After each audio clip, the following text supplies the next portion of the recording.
Diqqat! Shoshilinch tezkor xabar.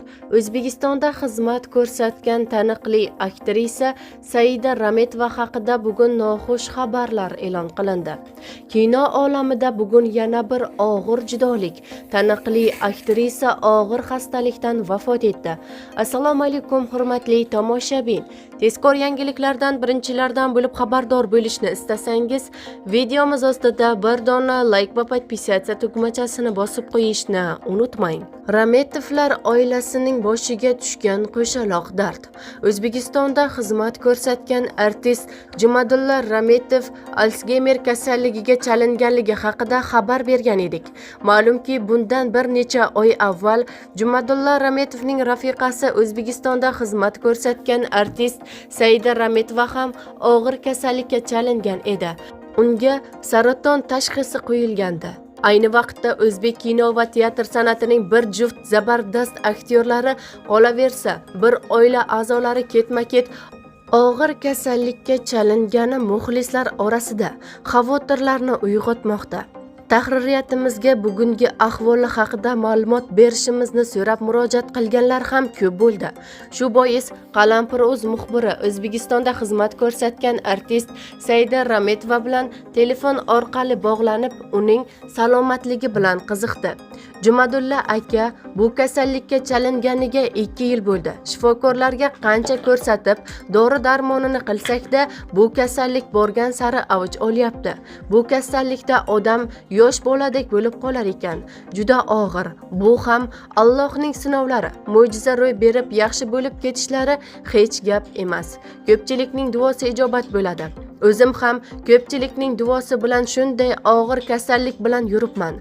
Operatsiyani boshdan kechirganimga ham 1 yil bo'ldi. Har 3 oyda ko'rikdan o'tib turaman. Yaqinda tekshirtirishga borganimda analizlarim yaxshi chiqdi, deydi Saida Rametova. Aktrisa so'zida davom etar ekan, shifokorlar unga kasal ekanligini unutishi kerakligini aytishganini esladi. Qolaversa, ko'pchilikning duosidan umidvor ekanligini aytdi. Shifokorlarimga minnatdorlik bildiraman. Ular mana shu zaylda davom ettiring, xafa bo'lmang, pozitiv yashab kasalligingizni unuting, ishlab, o'ynab, kulib yashang deyishdi. Allohning marhamati bilan hozir sog'lig'im joyida. Bu dunyoda sinovli dunyo ekan. Sinovlardan eson-omon o'tib olaylik, ko'pchilikning duosi bilan yaratgan Jumadulla akamga ham shifo bersin, deydi Saida Rametova. Ayni vaqtda Turkiyaning Istanbul shahrida Mendirman Jaloliddin serialining 2-mavsumi suratga olish ishlari boshlangan. Ma'lumki, Saida Rametova ushbu serialning 1-mavsumida rol ijro etgan edi. Uning saratonga chalingani ham aynan Turkiyada aniq bo'lgandi. Xo'sh, Rametova serialining gapdagi mavsumida ham suratga tushadimi? Vazirimiz Ozodbek Nazarbekov meni 2-mavsumga ham taklif etdilar. Hozir u yerda Chingizxon va Jaloliddin o'rtasidagi jang sahnalari suratga olinayotgan ekan. Menga siz suratga tushadigan sahnalar 2 oydan keyin boshlanadi deyishdi. Turkiyaga bormasligim o'zim va Jumadulla akamning sog'ligiga bog'liq. Agar hammasi yaxshi, tinchlik, xotirjamlik bo'lsa, sog'lig'im yaxshi bo'lsa, albatta boraman. O'zimning orzu-niyatim 2-mavsumda suratga tushish. Sababi 1-mavsumda men suratga tushadigan sahnalar yarmidan chala qolgan edi. Faqat endi hammasi sog'lig'imga bog'liq, deydi Rametova. Suhbat yakunida Saida Rametova ularning sog'lig'iga befarq bo'lmayotgan barchaga minnatdorchilik bildirdi. Biz muxlislarimizni oilaviy yaxshi ko'ramiz. Hech qachon ularni xafa qilmaganmiz. Hamisha yaxshi kunlarda xizmatda bo'lganmiz. Bizni duo qilayotganlarga Alloh mukofotlar yog'dirsin. Yaqinlashib kelayotgan yoshlar kuni bilan yoshlarimizni ham alohida tabriklayman. Kelajagimiz shu yoshlar qo'lida. Yigit-qizlarimiz o'qishsin, ilmli, bilimli bo'lishsin. Hammalariga omad va baxt tilayman, deydi Saida Rametova bergan intervyusida.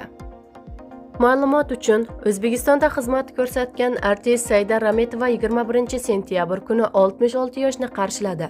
Hayotda ko'plab qiyin kunlarda boshdan kechirgan aktrisaning muvaffaqiyat sirlari bilan tanishamiz. Onamning ko'nglini qattiq og'ritganman. Saida Rametova bolaligi bilan bog'liq xotiralarni o'zgacha sog'inch bilan eslaydi. U 4 qiz va 1 o'g'il bilan oilada dunyoga kelgan.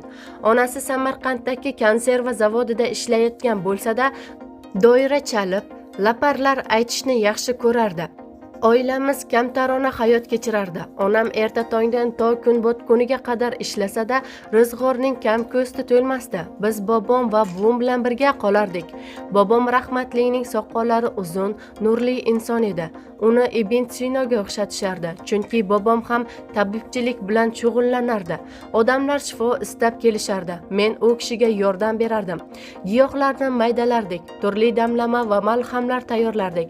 Hech yodimdan chiqmaydi. Ba'zi bemorlar shifo topganidan quvonib bobomga ko'proq pul bo'lsa bir qismini olardilar-da, qolganini qaytarib berardi. Men, "Nega qaytarib berasiz?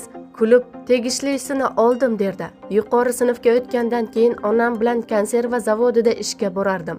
Chaqqon qiz bo'lganim uchun ishlarni joyiga qo'yib bajarardim. Hatto qarindosh urug'larning uyida yig'inlar bo'lsa, onamni jo'natib o'rniga ishlardim. Ammo bir kuni onamning ko'nglini qattiq og'ritganman.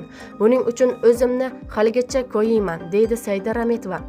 Onamga qanchalik qiyin bo'lganini anglayapman. Aktrisa onasini nima uchun ranjitgani va bolalikdagi orzularining bari amalga oshgani haqida so'zlab berdi. Puldan ko'p qiynalardik. Ba'zan ro'zg'orlik qilishga ham pulimiz qolmasdi. Onam sho'rlik bor pulini berib, oylikkacha borim shu, amallab turgin derdi. Chunki men do'konga borib bozorlik qilishga mas'ul edim. Bir kuni men shunaqa boy bo'laman, bolalarimni zoriqtirmayman, o'stiraman, katta qilaman. 4 ta emas, ammo ular muhtojlik ko'rmay katta bo'lsin, o'ssin deb gapirib yuribman. Bu gap onamga og'ir botishini o'ylamabman. Bolalaringni zoriqtirmaydigan ona bo'lgin dedi-yu, ko'zini olib qochdi. Bir ozdan so'ng ko'zlari namlanganini payqadim. Ulg'ayib ona bo'lganimdan keyin o'sha paytda unga qanchalik qiyin bo'lganini anglayapman, deydi aktrisa. Erkin Komilov sabab san'atkor bo'ldim. Saida Rametova avvaliga aktrisa bo'lishini orzu qilganini va Gulchehra Jamilova ishtirokidagi spektaklni ko'rib, bu sohaga mehri tushganini aytib o'tgan. Pul ishlashni yaxshi ko'radigan qiz edim. Onamga ham bu qizingiz ishning ko'zini biladi, kattakon bo'lib ketadi-yu deb ko'p aytisharkan. Maktabni bitirib do'konga sotuvchi bo'lib ishga kirganman, deydi aktrisa bergan intervyusida. Diqqat! Fransiyalik aktrisa Brigitte Bardot 91 yoshda vafot etdi. Bu haqida Le Figaro nashri xabar berdi. Brigitte Bardot Parijda dunyoga kelgan, yoshligida balet bilan shug'ullangan, keyinchalik fotomodel va aktrisaga aylangan. Aktrisa 1952-yilda Norman Tuynugi komediyasi orqali kinoda debyut qiladi va 1 yil o'tib Manina Bikindagi qiz melodramasida bosh rolni oladi. U 1952-1956-yillar oralig'ida Bardot 17 ta filmda suratga tushgan, ammo haqiqiy yulduzlik onlari o'z turmush o'rtog'i Roger Vadim rejissyorligida ishlangan va Xudo ayolni yaratdi filmidagi bosh rol orqali kelgan, deyiladi xabarda.